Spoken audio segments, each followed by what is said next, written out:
Praise the lord. ఈరోజు దేవుని వాగ్దానము, యథార్థవంతులను దుర్మార్గమందు చొప్పించువాడు తాను త్రవ్విన గోతిలో తానే పడును. యథార్థవంతులు మేలైన దానిని స్వతంత్రించుకొందురు. సామెతల గ్రంథము 28వ అధ్యాయము 10వ వచనము. సహోదరి సహోదరులారా, ఈ వాక్యం దేవుని పిల్లలకు విరోధంగా కుతంత్రాలు పన్నే శత్రువుల అంతిమ ఫలితాన్ని, అలాగే యథార్థవంతులకు దేవుడిచ్చే శాశ్వతమైన వారసత్వాన్ని గురించి వివరిస్తుంది. ఈ లోకంలో కపట మనస్సు గలవారు దేవుని భయభక్తులలో నడిచే యథార్థవంతులను తప్పుదోవ పట్టించాలని లేదా వారిని కష్టాల్లోకి నెట్టాలని రకరకాల ప్లాన్స్ వేస్తుంటారు. కానీ దేవుని వాక్యం ఇక్కడ 2 తిరుగులేని ఆత్మీయ సూత్రాలను మనకు స్పష్టం చేస్తుంది. మొదటిగా, యథార్థవంతులను దుర్మార్గమందు చొప్పించువాడు తాను త్రవ్విన గోతిలో తానే పడును అని ఉంది. ఎవరైనా కావాలని దేవుని మార్గంలో నడిచే యథార్థవంతులను మోసగించి వారిని చెడు మార్గంలోనికి లాగాలని చూస్తే, లేదా వారి వృత్తిని జీవితాన్ని పాడు చేయాలని చూస్తే, దేవుని న్యాయం వారి పక్షాన నిలబడుతుంది.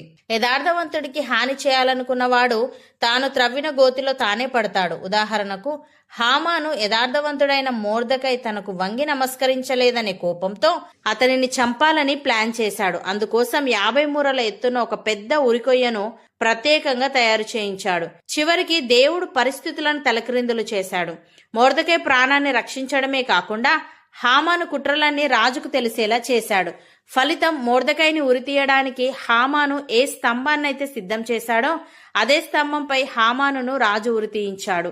శత్రువు పన్నిన ఉచ్చులోనే వాడు చిక్కుకున్నాడు. అలాగే బబులోను రాజ్యంలో దానియేలు నమ్మకత్వాన్ని, ఎదుగుదలను చూసి ఓర్వలేక మిగిలిన అధికారులు అతని వృత్తిని, జీవితాన్ని నాశనం చేయాలనుకున్నారు. దానియేలు దేవునికి ప్రార్థన చేయకుండా ఆపడానికి ఒక కుటిలమైన చట్టాన్ని తెచ్చారు. రాజు మాట వినలేదనే నెపంతో దానియేలును సింహాల బోనులో పడేశారు. దానియేలు యథార్థవంతుడు కాబట్టి దేవుడు తన దూతను పంపి సింహాల నోళ్లను మూయించాడు. దానియేలుకు ఒక గీత కూడా పడకుండా సురక్షితంగా బయటకు వచ్చాడు. కానీ ఆ తర్వాత రాజైన దర్యావేషు దానియేలుపై నిందలు వేసి కుట్ర పన్నిన అధికారులందరినీ, వారి కుటుంబాలను అదే సింహాల బోనులో పడవేయించాడు. వారు క్రింద పడకముందే సింహాలు వారిని చీల్చి చెండాడాయి. ప్రియులారా, ఈ ఉదాహరణలను బట్టి చూస్తే మనుషులు నీతిమంతులకు విరోధంగా రహస్యంగా కుట్రలు పన్నవచ్చు. వారి వృత్తిని, జీవితాన్ని పాడు చేయడానికి బలమైన ఉచ్చులు ఏర్పాటు చేయవచ్చు. కానీ సర్వోన్నతుడైన దేవుని కన్ను ఎల్లప్పుడూ యథార్థవంతులపైనే ఉంటుంది. శత్రువు ఎంతటి అధికారంలో ఉన్నా, ఎంతటి ప్లాన్ వేసినా, దేవుని న్యాయం రంగంలోనికి దిగినప్పుడు ఆ పన్నాగాలన్నీ తలక్రిందులైపోతాయి.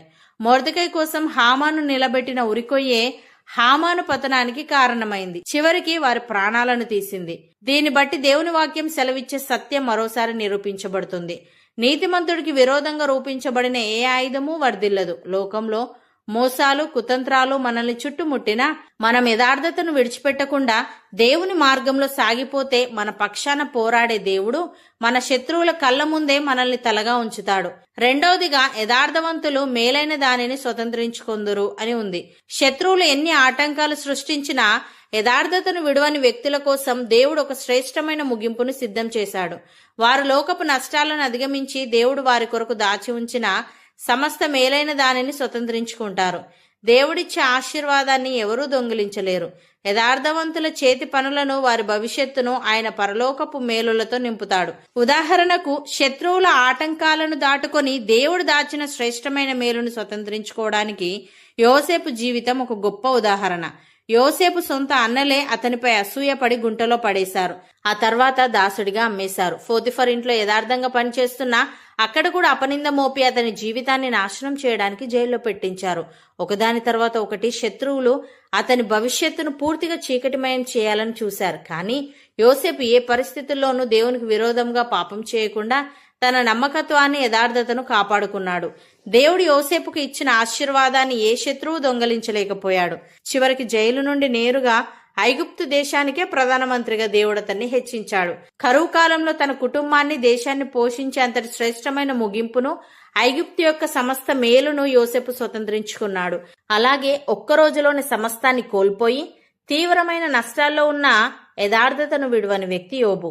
సాతాను యోబు భవిష్యత్తును, ఆరోగ్యాన్ని, వృత్తిని, ఆస్తిపాస్తులను, పిల్లలను, సమస్తాన్ని పాడు చేశాడు. శత్రువు సృష్టించిన ఆటంకాల వల్ల యోబు సర్వస్వం కోల్పోయి బూడిదలో కూర్చున్నాడు. ఇంత జరిగినా యోబు దేవుణ్ణి దూషించలేదు. దేవుడు స్వయంగా యోబు గురించి చెప్తూ అతడు ఇంకా తన యథార్థతను గట్టిగా పట్టుకొని ఉన్నాడు అని అన్నాడు.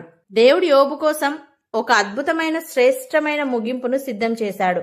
యోబు తనను నిందించిన స్నేహితుల కొరకు ప్రార్థించినప్పుడు దేవుడు అతని స్థితిని మార్చాడు. యోబుకు మొదట ఉన్నదానికంటే రెండంతల ఆశీర్వాదాన్ని, మేలును దేవుడు దయచేశాడు. ప్రియులారా, లోకంలో శత్రువులు మనల్ని పాతాళానికి తొక్కేయాలని చూసినా, మన భవిష్యత్తును చీకటిమయం చేయడానికి ఎన్ని ఆటంకాలు సృష్టించినా దేవుడు మన కోసం దాచి ఉంచిన ఆశీర్వాదాన్ని ఏ శక్తి దొంగిలించలేదు.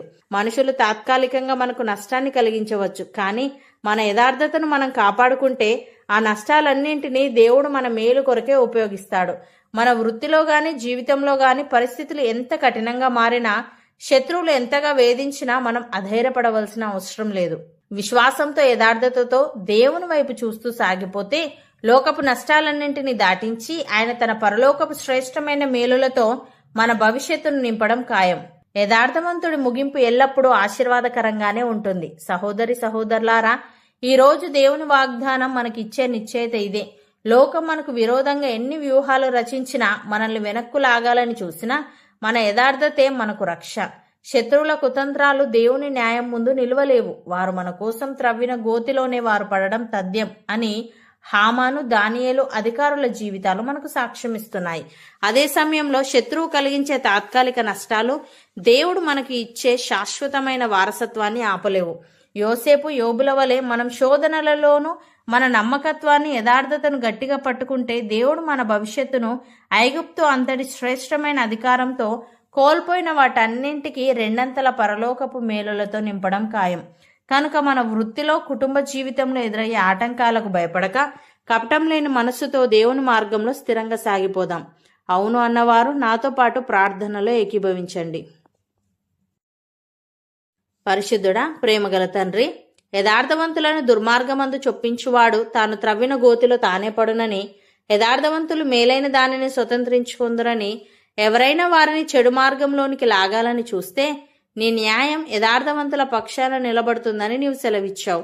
తను నీకు స్తుతులు. దేవా, లోకంలో మోసాలు, కుతంత్రాలు మమ్మల్ని చుట్టుముట్టినా మేము యథార్థతను విడిచిపెట్టకుండా నీ మార్గంలో సాగిపోతే నీవే మా పక్షాన పోరాడి మా శత్రువుల కళ్ళ ముందే మమ్మల్ని తలగా ఉంచుతావు గనుక మాకు విరోధంగా మనుషులు పన్నే కుతంత్రాలకు, వేసే ఉచ్చులకు భయపడకుండా నీ యథార్థ మార్గంలో స్థిరంగా నడిచే వారంగా ఉండటకు సహాయము దయచేయమని, మా వృత్తిలో గాని, జీవితంలో గాని పరిస్థితులు ఎంత కఠినంగా మారినా, శత్రువులు ఎంతగా వేధించినా మేము అధైర్యపడకుండా యోసేపు మరియు యోబు శ్రమలలో తమ యథార్థతను విడువనట్లుగా మేము కూడా ఎలాంటి కష్టాలు ఎదురైనా నమ్మకత్వాన్ని కాపాడుకునే వారంగా ఉండుటకు కృపచూపమని, ఈ వాగ్దానాన్ని నమ్మి ప్రార్థనలో ఏకీభవిస్తున్న ప్రతి ఒక్కరి అడుగును నీ సత్యములో భద్రపరిచి నీ నామమునకు మహిమ తెచ్చేలా వారి జీవితాలను నీవే హెచ్చించమని యేసుక్రీస్తు నామమున ప్రార్థిస్తున్నాము తండ్రి. ఆమెన్.